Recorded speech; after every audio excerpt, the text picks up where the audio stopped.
মধ্যপ্রাচ্যের বুকে আবারও যুদ্ধের দামামা বাজছে। ইরান ও ইসরায়েল দুই শক্তিধর রাষ্ট্র আবার মুখোমুখি।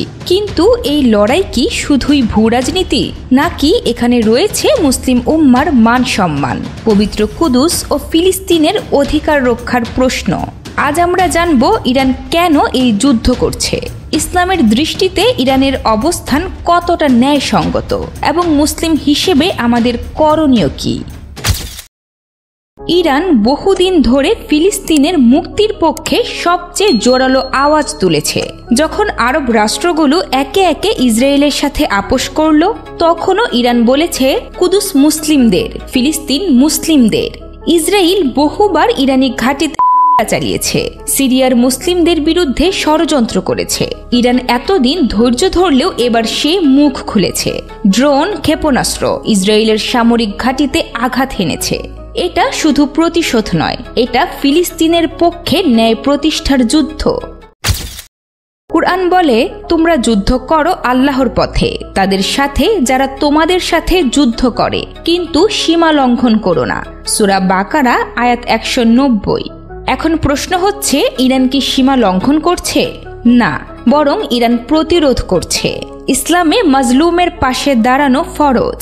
ইরান একমাত্র দেশ যারা ফিলিস্তিন, লেবানন, ইয়েমেনের নির্যাতিত মুসলমানদের সাহায্য করছে। যখন পুরো মুসলিম বিশ্ব চুপ, তখন ইরান অস্ত্র হাতে বলেছে, যেখানে মুসলিমদের রক্ত ঝরে সেখানেই ইরানের দায়িত্ব। এই অবস্থান কি ইসলামের বিরুদ্ধে? কখনোই না। আরব বিশ্বের অধিকাংশ দেশ ইসরায়েলের সাথে হাত মিলিয়েছে। মিডিয়া, অর্থনীতি, কূটনীতি সব দিক থেকে ইসরায়েলের প্রতি তারা নতজানু। কিন্তু ইরান একমাত্র দেশ যারা স্পষ্ট বলেছে, ইসরায়েল অবৈধ রাষ্ট্র, এর কোনো অধিকার নেই মুসলিম ভূমিতে। হিজবুল্লাহ, হামাস, ইয়েমেনের হুথি সবই ইরানের সাহসী অবস্থানের ফল। তাই ইরান আজ ফিলিস্তিনের কণ্ঠস্বর। ইরান না থাকলে আল কুদুস বহু আগেই হারিয়ে যেত। ইসরায়েলের দখলদারিত্ব ও মুসলিম ভূমি জবরদখল ইসলামে স্পষ্টভাবে অবৈধ। বাইতুল মুকাদ্দাস মুসলিম উম্মার প্রথম কিবলা। আল্লাহর রাসূল সাল্লাল্লাহু আলাইহি ওয়াসাল্লাম মিরাজের রাতে এখানেই গিয়েছিলেন।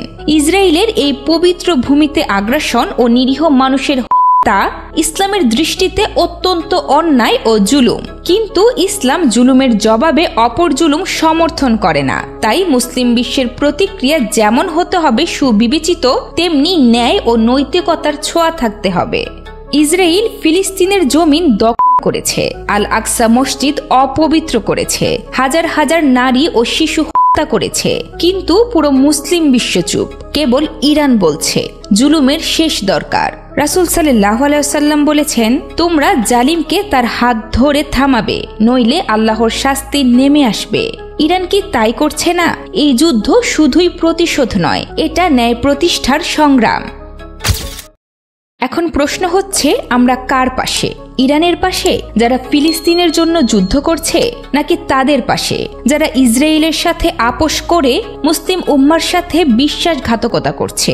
ইসলাম বলে মাজলুমের পক্ষে দাঁড়াও। কিন্তু দুঃখের কথা, আজ অনেক মুসলিম দেশ ডলারের কাছে আত্মসমর্পণ করেছে। আর ইরান একা দাঁড়িয়ে বলছে, কুদুস মুক্ত না হওয়া পর্যন্ত যুদ্ধ চলবে। এটাই কি ইসলামের প্রকৃত চেতনা নয়? আমাদের সকলের দোয়া করতে হবে ইরানের বিজয়ের জন্য। আমাদের মুসলিম হিসেবে সত্যের পক্ষে অবস্থান নিতে হবে। আলেমরা বলেন, শেষ যুদ্ধে কুদুসি কেন্দ্র। ইরান আজ সেই যুদ্ধের সূচনা করেছে। রাসূল সাল্লাল্লাহু আলাইহি ওয়াসাল্লাম বলেছেন, মুসলিমরা শামের দিকে লড়বে, কুদুসের দিকে এগোবে। ইরান কি সেই পূর্বাভাস পূরণ করছে?